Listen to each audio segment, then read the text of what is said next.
La deuxième leçon d'histoire de cette année est consacrée au dernier grand empire qui apparaît sur les rives de la Méditerranée au 7e siècle après Jésus-Christ, l'Empire musulman.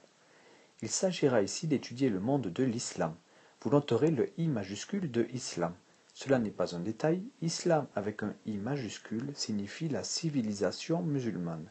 Islam avec un I minuscule signifie la religion musulmane. Le premier objectif de cette leçon sur l'islam sera de découvrir la dernière des trois religions du livre à apparaître, la religion musulmane. C'est en effet la dernière religion monothéiste qu'il nous reste à étudier, puisqu'en sixième nous avons travaillé sur la naissance du judaïsme et du christianisme. L'année de cinquième est donc la suite logique de l'année de sixième, et nous allons travailler sur la naissance et la création du premier État musulman par Mahomet. Nous apprendrons également à connaître le personnage du calife et quels étaient ses pouvoirs.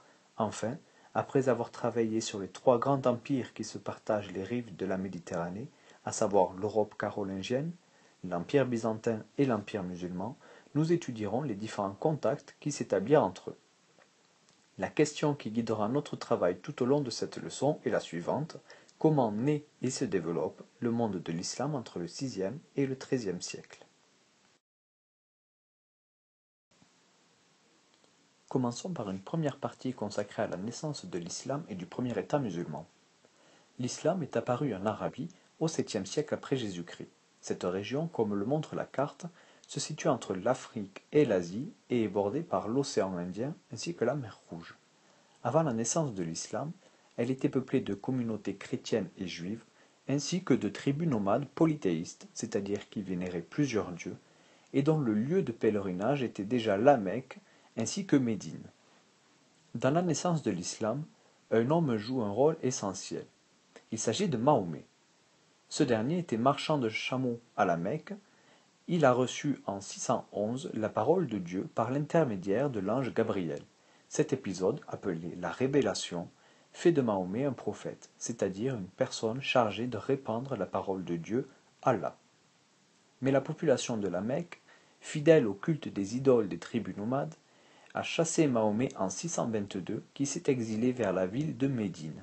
Cet épisode, qui est représenté dans le document de droite, se nomme l'Hégire, qui signifie exil en arabe, et marque le début du calendrier musulman.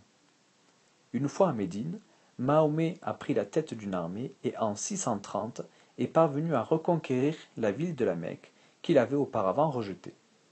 Il a détruit les idoles et a réussi à diffuser la religion musulmane dans toute l'Arabie. Le premier État musulman était né. Mahomet meurt en 632. Ses successeurs sont appelés des califes, mot qui signifie successeur en arabe. Les califes vont entreprendre d'importantes conquêtes qui vont étendre la religion musulmane sur deux fronts, à l'ouest jusqu'au sud de l'Espagne et à l'est jusqu'aux rives du fleuve Indus en Asie. Les peuples conquis se convertissent peu à peu à l'islam. Seule une minorité de juifs et de chrétiens conservent leur religion, on les appelle les dhimmis, contre le paiement d'un impôt appelé l'adima. Pour gouverner leur empire, les califes développent les villes.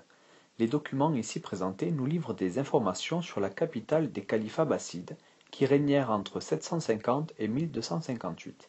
Cette ville, appelée Bagdad, fut fondée en 762 par le calife Al-Mansour et fut la capitale de l'empire pendant près de 5 siècles.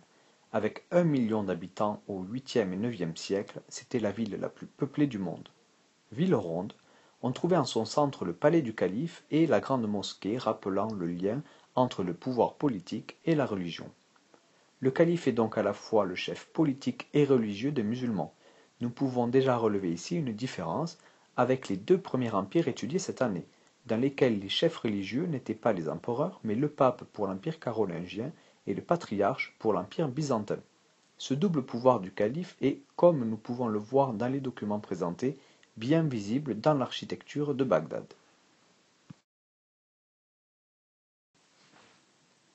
Comment les califes gouvernaient-ils leur empire?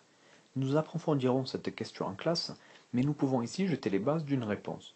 Ce schéma nous montre que dans leur capitale, les califes s'appuyaient sur une administration efficace composée de fonctionnaires dirigés par une personne, le vizir. Ce dernier est donc le chef de l'administration, mais aussi des armées. Dans les provinces de l'Empire, les califes s'appuyaient sur des émirs qui le représentaient, contrôlaient l'armée et récoltaient les impôts en son nom. Maintenant que nous connaissons mieux les trois empires qui peuplaient les rives de la mer Méditerranée entre le VIe et le XIIIe siècle, arrêtons-nous sur les contacts qui eurent lieu entre chrétiens et musulmans. La carte de gauche révèle que la Méditerranée était alors un espace au cœur d'échanges commerciaux. Le blé, le fer ou la laine de l'Empire carolingien étaient échangés contre les métaux précieux byzantins ou encore les esclaves, l'ivoire, les soieries qui arrivaient dans l'Empire musulman.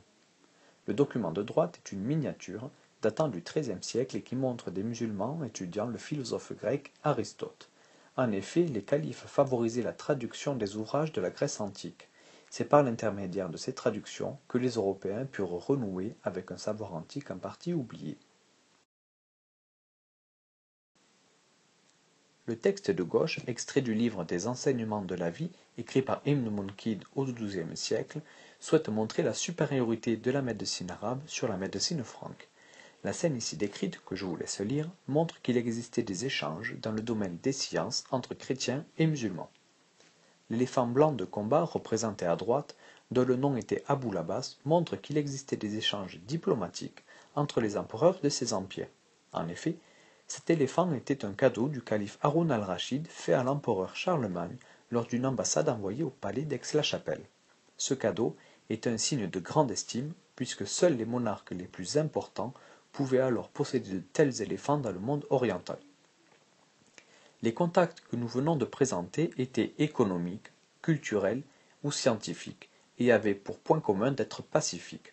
Pourtant, comme nous allons le voir par la suite, les contacts entre ces trois empires furent également violents, notamment à travers des guerres de religion appelées les croisades.